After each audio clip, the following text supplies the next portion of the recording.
Hello everyone, আসসালামু আলাইকুম। আজকে দেখবো হচ্ছে কেমিস্ট্রি চ্যাপ্টার 4 হচ্ছে রাসায়নিক বন্ধন। হ্যাঁ, রাসায়নিক বন্ধন বলতে বোঝায় যে পরমাণু বা যৌগ সমূহের মধ্যে যে একাধিক পরমাণু গুচ্ছ থাকে, পরমাণুগুলো একে অপরের সাথে যে বন্ধনের মাধ্যমে যুক্ত হয় তাকে আমরা বলবো রাসায়নিক বন্ধন বা কেমিক্যাল বন্ড। তো রাসায়নিক বন্ধন হচ্ছে 4 প্রকার বা 4 ভাবে আমরা বলতে পারি। একটা হচ্ছে আয়নিক বা তড়িৎদ্যুতি বন্ধন, তারপরে হচ্ছে সমযোজী বন্ধন, তারপরে হচ্ছে আয়নিক বন্ধন, তারপরে হচ্ছে সমযোজী বন্ধন। এই প্রধানত 4 প্রকার বন্ধনের বাইরেও আমরা আরো এক্সট্রা কিছু বন্ধন পাই, যেগুলো হচ্ছে ভ্যান ডার ওয়ালস বল, তারপরে হচ্ছে হাইড্রোজেন বন্ড, ধাতব বন্ধন, এগুলো হচ্ছে অতিরিক্ত। হ্যাঁ, আচ্ছা, হাইড্রোজেন বন্ড। 1 নাম্বার কি বললাম? আয়নিক বন্ধন।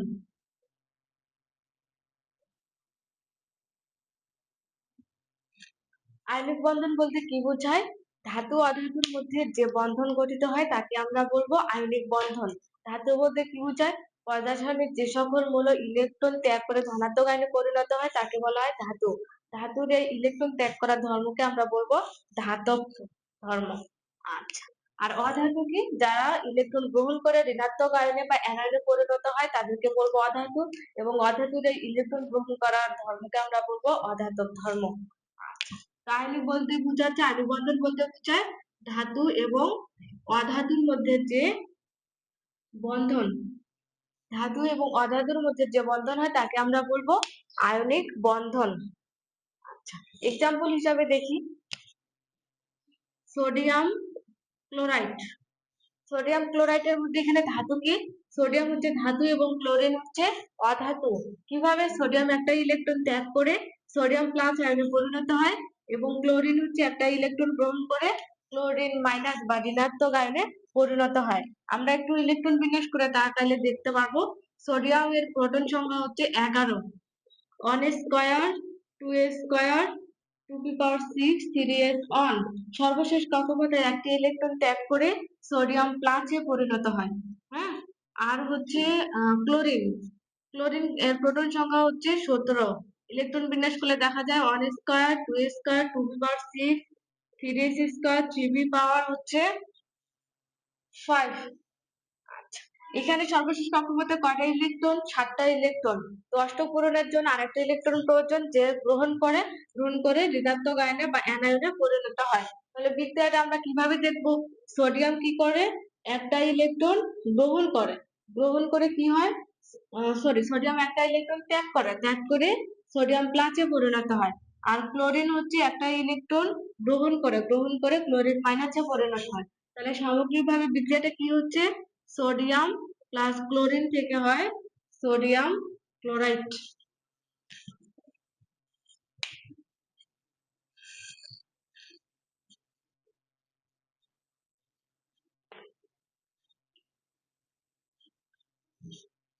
এটা যে আয়নিক বন্ধন গঠন করে সোডিয়াম ক্লোরাইড, এর হচ্ছে ডায়াগ্রাম যদি অঙ্কন করতে চাই তাহলে কিভাবে অঙ্কন করব? সোডিয়াম প্রথম কক্ষপথে 2টা ইলেকট্রন থাকে, তারপরে কক্ষপথে কয়টা থাকে? 8টা।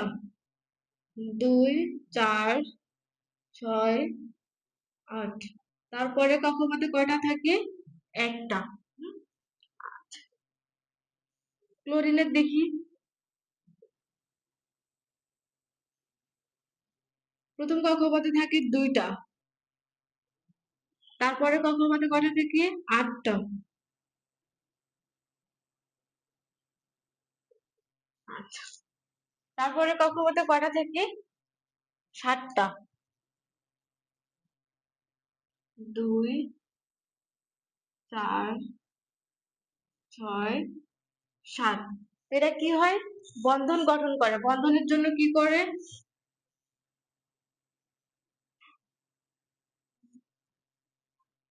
সোডিয়াম 2,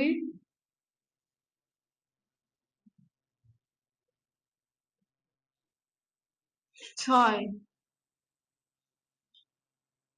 8,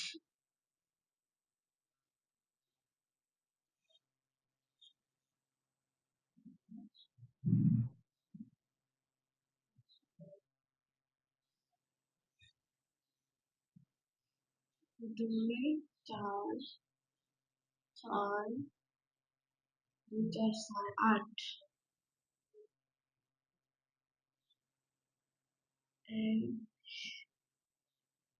4 6 আর একে হচ্ছে 7। আচ্ছা, সোডিয়ামের কটা লিখছি? 2 লিখছি, 8 লিখছি, 10টা হচ্ছে, আর একটা আছে না, যা এখানে দিব। হুম। ক্লোরিন থেকে কটা হচ্ছে? 2 8 7, এখানে একটা দেব। এই যে ইলেকট্রন জোড় বা এই ইলেকট্রন জোড়কে আমরা বলি বন্ড পেয়ার। হ্যাঁ। আচ্ছা, এই বন্ড পেয়ারকে বা এভাবে যে ইলেকট্রন দিচ্ছে, শেয়ার করতেছে বা ইলেকট্রন আদান প্রদান করতেছে, এটাকে বলবো হচ্ছে আয়নিক বন্ধন। সোডিয়াম থেকে একটা ইলেকট্রন কিসে দেয়? সোডিয়াম থেকে একটা ইলেকট্রন ক্লোরিনে দেয়, আর ক্লোরিন সেই ইলেকট্রনটা গ্রহণ করে। আমরা আরেকটু মৌলের দিকে তাকাই বা যৌগের ক্ষেত্রে।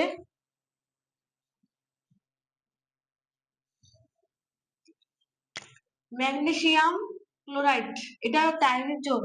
কিভাবে? ইলেকট্রন বিন্যাস করে দেখি।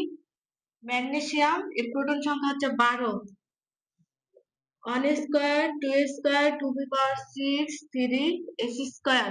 তাহলে সর্বশেষ কক্ষপথে দুটি ইলেকট্রন ত্যাগ করে ম্যাগনেসিয়াম 2 প্লাস আয়নে পরিণত হয়। হ্যাঁ। আচ্ছা, তারপরে ক্লোরিনের তো দেখলামই। ক্লোরিন কত? 17।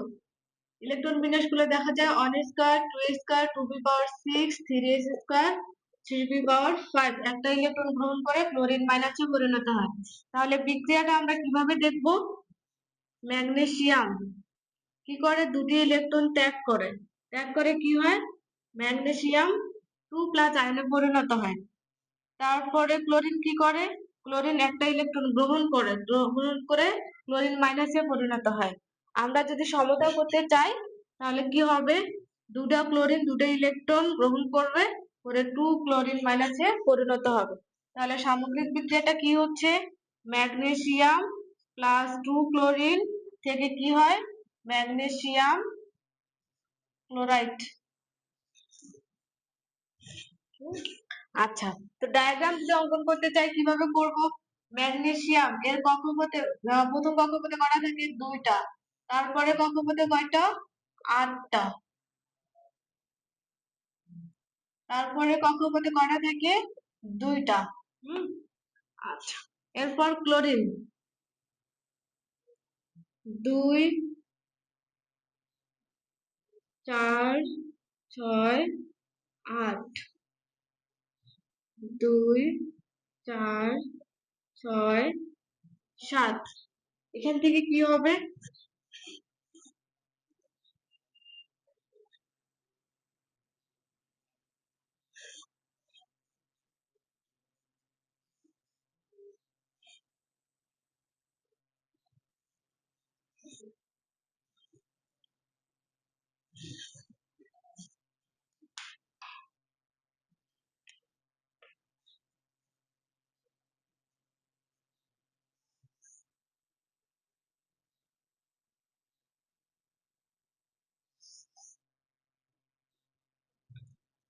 দুই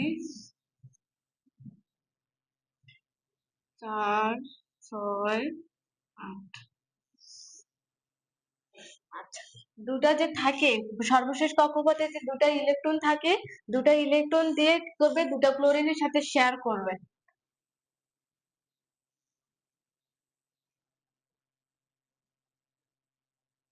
2 4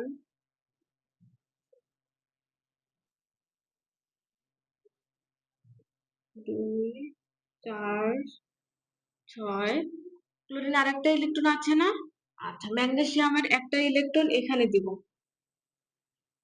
ক্লোরিন আরো একটা যুক্ত হবে।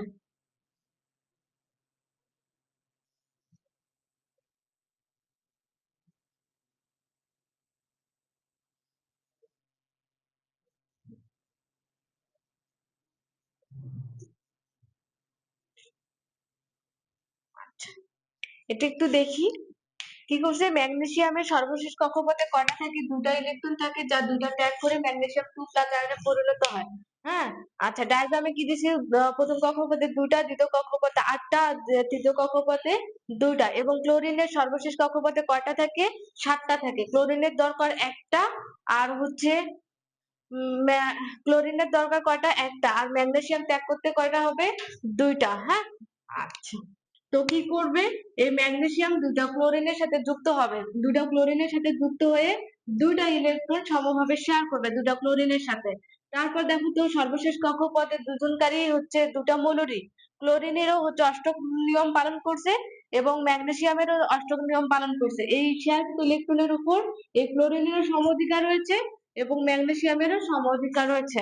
তো এখানে হচ্ছে ক্লোরিনেরও 8টা, 2 4 6 8, ম্যাগনেসিয়াম হচ্ছে এই দুটো ইলেকট্রন করতে সে শেয়ার করে নিষ্ক্রিয় অবস্থায় এই ইলেকট্রনটা ক্লোরিনের সাথে এবং এই ইলেকট্রনটা এই ক্লোরিনের সাথে শেয়ার করে বা ত্যাগ করে কি করছে, নিষ্ক্রিয় আয়নে পরিণত হয়েছে।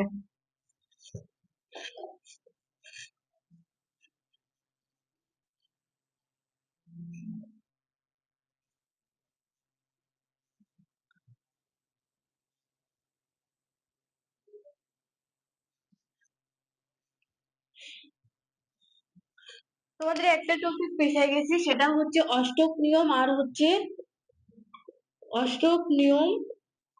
দ্বিত্ব নিয়ম। অষ্টক নিয়ম হচ্ছে সর্বশেষ কক্ষপথে যদি 8টা ইলেকট্রন থাকে এবং তার নিকটস্থ নিষ্ক্রিয় মৌলের আকার ধারণ করে, তাহলে আমরা সেটাকে বলবো অষ্টক নিয়ম।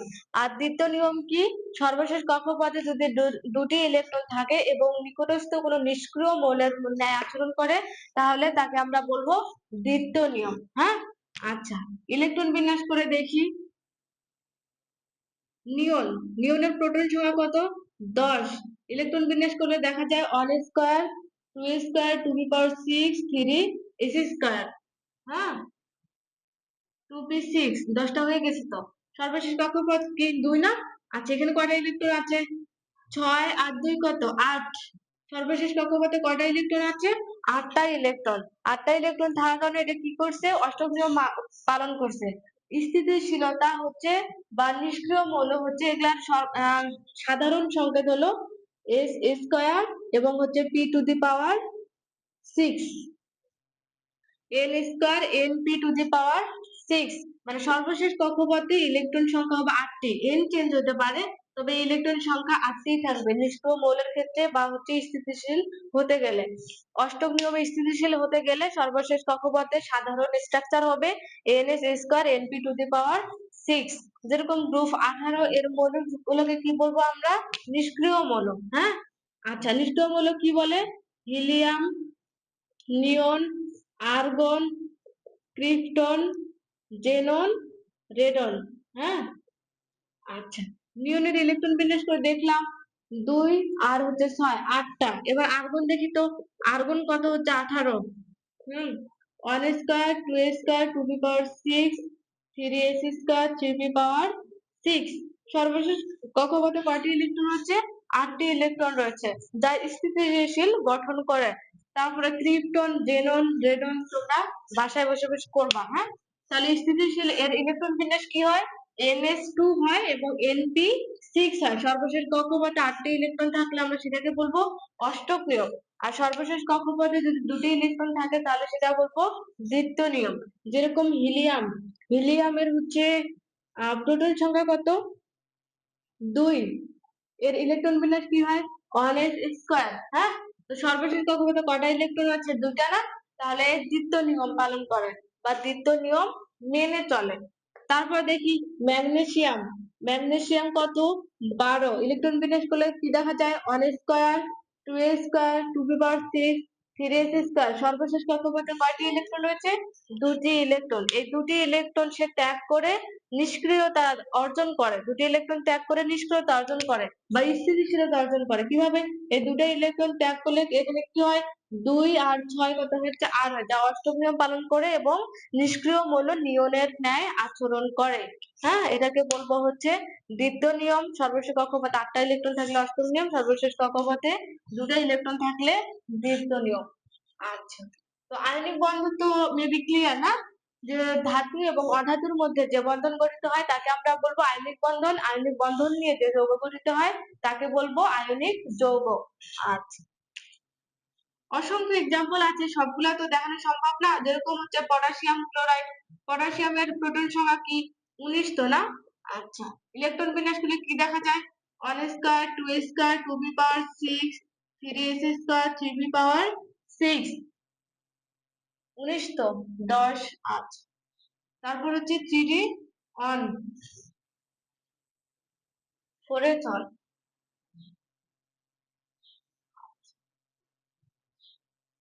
তো কি হয়, সর্বশেষ কক্ষপথের একটি ইলেকট্রন ত্যাগ করে সে পটাশিয়াম প্লাস আয়নে পরিণত হয়। আর ক্লোরিনে তো দেখাইছে, তো এটা বিক্রিয়া কি হচ্ছে বলো দেখি। পটাশিয়াম একটা ইলেকট্রন ত্যাগ করে পটাশিয়াম প্লাস আয়নে পরিণত হয়, আর ক্লোরিন কি করে একটা ইলেকট্রন গ্রহণ করে ক্লোরিন মাইনাসে পরিণত হয়। হ্যাঁ, তাহলে সামগ্রিক বিক্রিয়াটা কি হচ্ছে, পটাশিয়াম প্লাস ক্লোরিন থেকে পটাশিয়াম ক্লোরাইড। এর ডায়াগ্রাম কিভাবে হবে, পটাশিয়াম 19টা 2 8 6 8, সর্বশেষ কক্ষপথে কয়টি থাকে, 2 8, তারপর আবার 8টি থাকবে,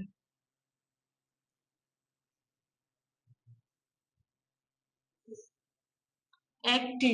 হ্যাঁ, আচ্ছা, ক্লোরিনে দেখি 2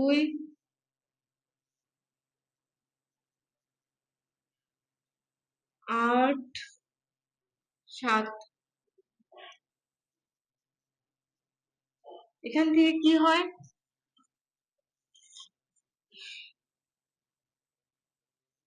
পটাশিয়াম একটা ইলেকট্রন ত্যাগ করে দেয় আর ক্লোরিনের সেই একটা ইলেকট্রন প্রয়োজন। তাহলে কিভাবে দিব, 8টি।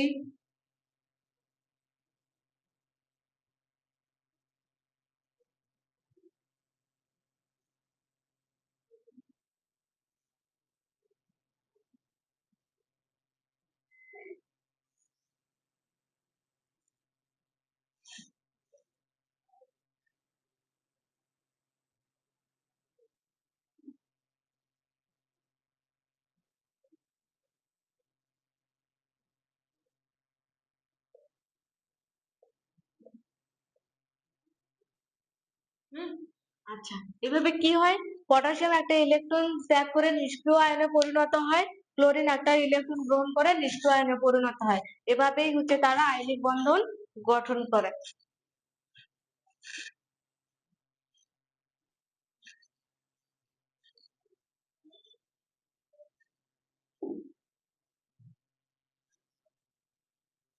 এরপর দেখবো সমযোজী বন্ধন।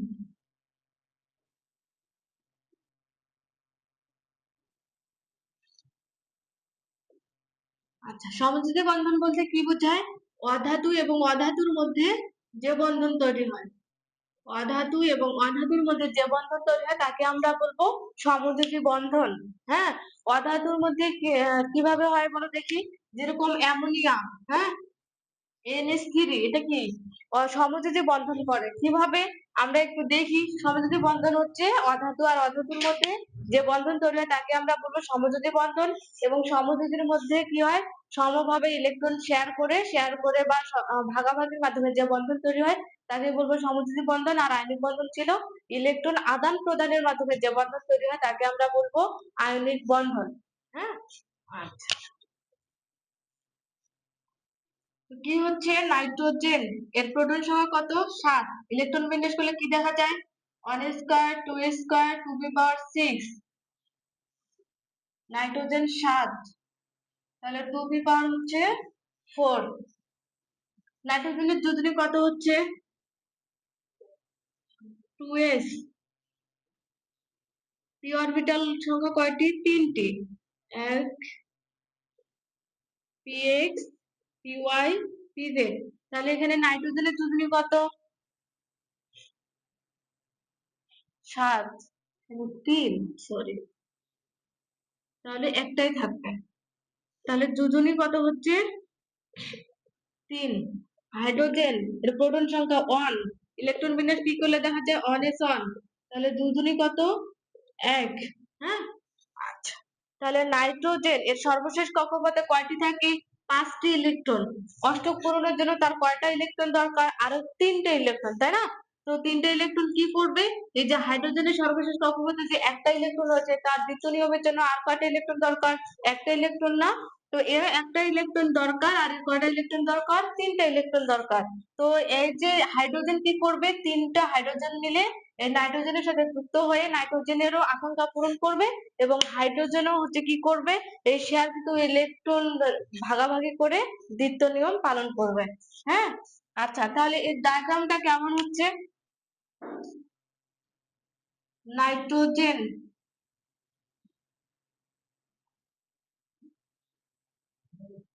2 5।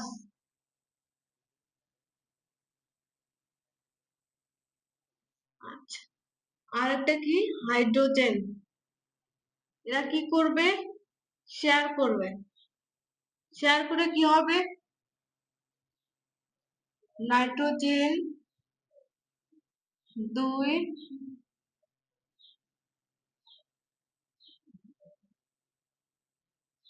4 5, এখানে একটা হাইড্রোজেন যুক্ত হবে।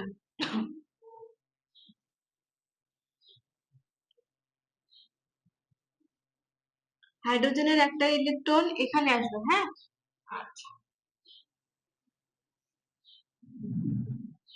এই জোরটা একটু ভেঙে লিখি। এখানে একটা হাইড্রোজেন হবে,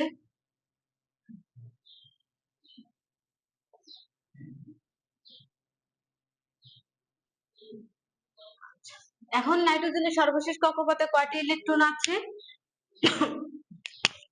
এই যে শেয়ারকৃত ইলেকট্রনের উপর হাইড্রোজেন এবং নাইট্রোজেনের দুজনেরই সমান অধিকার আছে। তাহলে এর হাইড্রোজেনের কয়টা হলো? দুটো না? 1 আর 2 দ্বিতীয় নিয়ম পালন করে স্থিতিশীল গঠন করতেছে। তারপর হাইড্রোজেনের এখানে 1 আর 2 দুটা নিয়ম দ্বিতীয় নিয়ম পালন করতেছে দুটো ইলেকট্রন থেকে। তারপরে এই হাইড্রোজেন দুটো ইলেকট্রন থেকে দ্বিতীয় নিয়ম পালন করে স্থিতিশীল হচ্ছে। নাইট্রোজেনের ক্ষেত্রে কি হচ্ছে? 2 4 6 8। নাইট্রোজেন কি করতেছে? অষ্টক পূরণ করতেছে, অষ্টক পূরণ করে স্থিতিশীল হতে চাচ্ছে। তাহলে নাইট্রোজেন আর হচ্ছে হাইড্রোজেন কিভাবে থাকে? সমযোজী বন্ধনের মাধ্যমে থাকে। সমযোজী বন্ধনের মাধ্যমে যে যৌগ গঠিত হয় তাকে কি বলা হয়? সমযোজী যৌগ। তাহলে এমনই একটা সমযোজী যৌগ। তারপর আমরা দেখতে পারি কিভাবে নাইট্রোজেন N2 এটা অণু আকারে থাকতে পারে না? থাকে তো। আচ্ছা, অণু আকারে থাকলেও ইলেকট্রন শেয়ারের মাধ্যমে সমযোজী বন্ধন গঠন করতে পারে। তারপরে অক্সিজেন, তারপরে কি? ক্লোরিন। আচ্ছা, তারপরে ফ্লোরিন, এরা কি করে? সমযোজী বন্ধন গঠন করে। কিভাবে করে একটু দেখি, যেগুলো একটা দেখি। আচ্ছা, ফ্লোরিনেরটা দেখি, ছোটটা। 2 4, সর্বশেষ কক্ষপথে কয়টি থাকে? ফ্লোরিন 9 তো না? তাহলে 1 স্কয়ার 2 স্কয়ার 2 দি পাওয়ার কত? 4 8 5। তাহলে সর্বশেষ কক্ষপথে কয়টি থাকে? 7টা। দরকার কয়টা? একটা। হ্যাঁ, অষ্টক পূরণের জন্য 2 4 6 7। আর একটা ফ্লোরিনের সাথে যুক্ত হবে কিভাবে?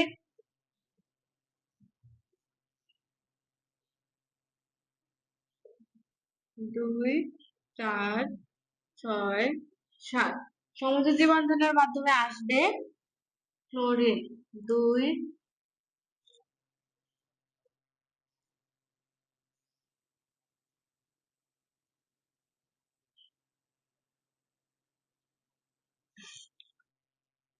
7।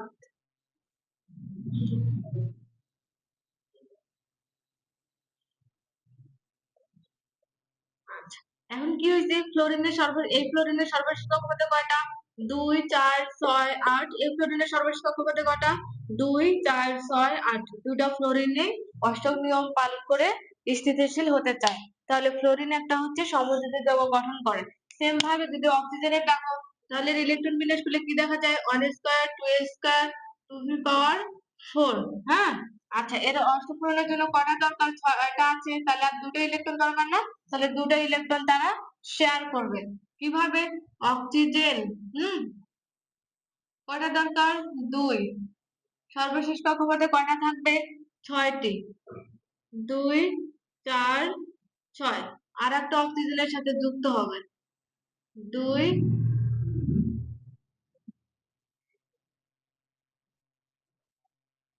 4 6 সমযোজী বন্ধন কিভাবে হবে?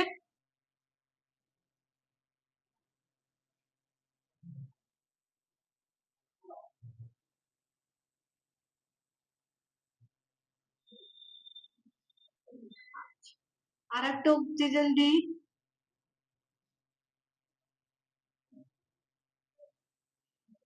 2 4 6 হ্যাঁ, তো এই যে চারটা ইলেকট্রন, এই চারটা ইলেকট্রনের মধ্যে শেয়ারকৃত চারটা ইলেকট্রনের মধ্যে এই অক্সিজেনেরও সমান অধিকার রয়েছে এবং এই অক্সিজেনের সমান অধিকার রয়েছে। তো তাহলে এখানে চারটা, এখানে চারটা, অক্সিজেনের হচ্ছে আটটা, এখানে চারটা এবং এখানে চারটে, অক্সিজেনের হচ্ছে আটটা। সবাই অষ্টক নিয়ম পালন করে স্থিতিশীল কাঠামো গঠন করে। হ্যাঁ, আচ্ছা, সেম ভাবে ক্লোরিনও হবে, নাইট্রোজেনও হবে। তোমাদের জন্য হোমওয়ার্ক।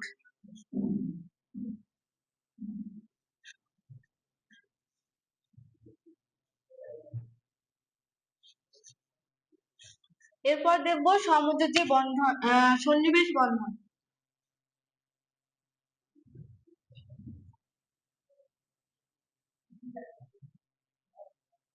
সন্নিবেশ বন্ধন বলতে কি বোঝায়? আয়নিক বন্ধনের ক্ষেত্রে ইলেকট্রন আদান প্রদান করছে, হ্যাঁ, ইলেকট্রন একজন ত্যাগ করছে আর একজন ইলেকট্রন গ্রহণ করছে। সমযোজী বন্ধনের মধ্যে কি দেখছি?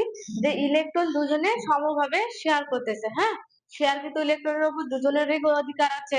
আচ্ছা, এবার সন্নিবেশ বন্ধনে দেখবো যে কেউ একজন ইলেকট্রন শেয়ার করতেছে কিন্তু শেয়ারকৃত ইলেকট্রনের উপর দুজনেই সমান অধিকার রয়েছে। এরকম বন্ধনকে আমরা কি বলবো? সন্নিবেশ বন্ধন। হ্যাঁ, আচ্ছা, সন্নিবেশ বন্ধনের ক্ষেত্রে কি দেখবো? অ্যামোনিয়াম প্লাস, এটার নাম এর সঙ্গে এর রাসায়নিক নাম কি? Ammonium plus. আচ্ছা, নাইট্রোজেনের যোজনী কত দেখছি? 3 তো না? নাইট্রোজেনের যোজনী হচ্ছে 3। 3 যোজনী মানে কি? তার 3টা হাত আছে। হুম, 3 যোজনী মানে হলো তার 3টা হাত হয়েছে, সে 3টা একযোজী মৌলকে ধারণ করতে পারবে। কিন্তু এখানে ধারণ করছে কয়টা? 4টা একযোজী মৌলকে। তার আরেকটা কি হয়েছে? প্লাস আয়নে পরিণত হয়েছে। এই যে প্লাস আয়নে পরিণত করছে, এটাকে আমরা কি হিসাবে চিহ্নিত করব? তীর চিহ্ন দিয়ে সমযোজী বন্ধনের মাধ্যমে। হ্যাঁ, আচ্ছা, দেখা এর ডায়াগ্রাম কিভাবে হবে? নাইট্রোজেন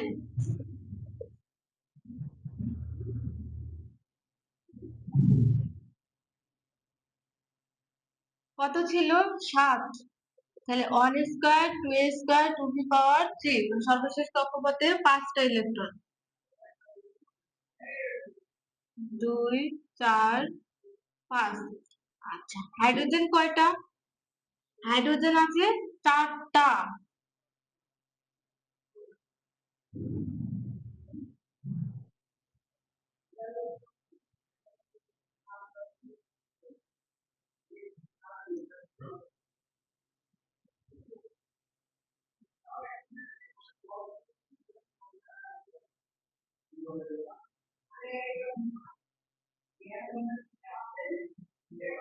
আচ্ছা, নাইট্রোজেনের কি অষ্টক পূরণ হয়ে গেছে না? 2 4 6 8। তো হাইড্রোজেন আরেকটা তো ধরতে হবে। আরেকটা কিভাবে ধরবে? আরেকটা ধরবে সন্নিবেশ বন্ধনের মাধ্যমে। হ্যাঁ, আরেকটা কিভাবে ধরবে? সন্নিবেশ বন্ধনের মাধ্যমে। কিভাবে তাহলে ওটা হচ্ছে?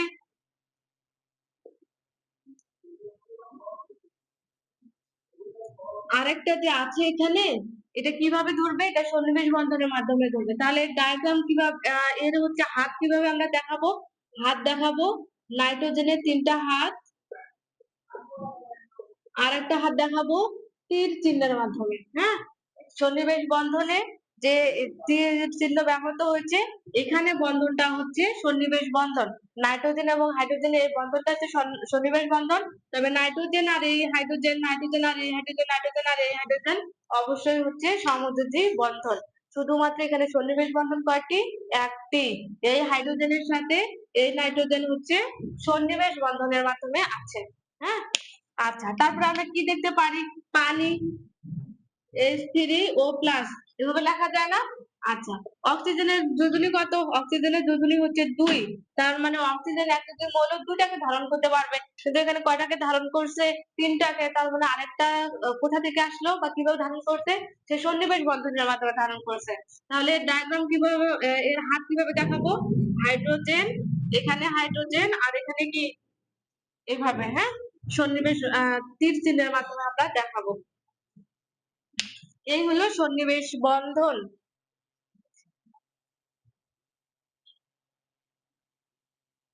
ইলেকট্রন একাই শেয়ার করবে, তবে শেয়ারকৃত ইলেকট্রনের উপর দুজনের অধিকার থাকবে। সন্নিবেশ বন্ধনে তীর চিহ্ন আমরা ব্যবহার করি। তীর চিহ্ন দিয়ে কেন্দ্রীয় মৌলের সাথে যে বন্ধন হয় সেটা হচ্ছে সন্নিবেশ বন্ধন। হ্যাঁ, আশা করি বুঝতে পারবা। আচ্ছা,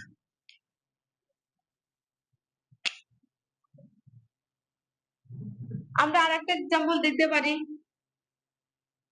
ফেরাস সায়ানাইড। কি বলো দেখি? K4Fe3N6। হ্যাঁ, আচ্ছা, এটা কিভাবে হয়?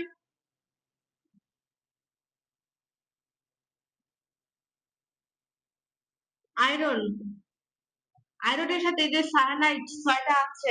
আয়রনের যদি কত হয়? 2 আর 3 না? কিন্তু এখানে কয়টা সায়ানাইডকে ধরছে? 6টা। 6টা ধারণ করা তার কি এবিলিটি আছে? নাই। সে কিভাবে ধরবে? সন্নিবেশ বন্ধনের মাধ্যমে।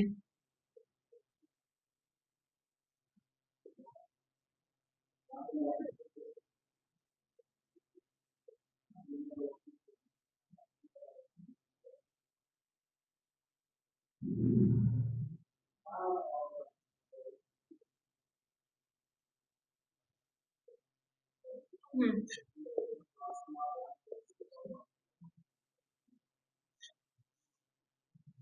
এটা হচ্ছে ফেরাস সায়ানাইড। এর হচ্ছে সন্নিবেশ বন্ধন।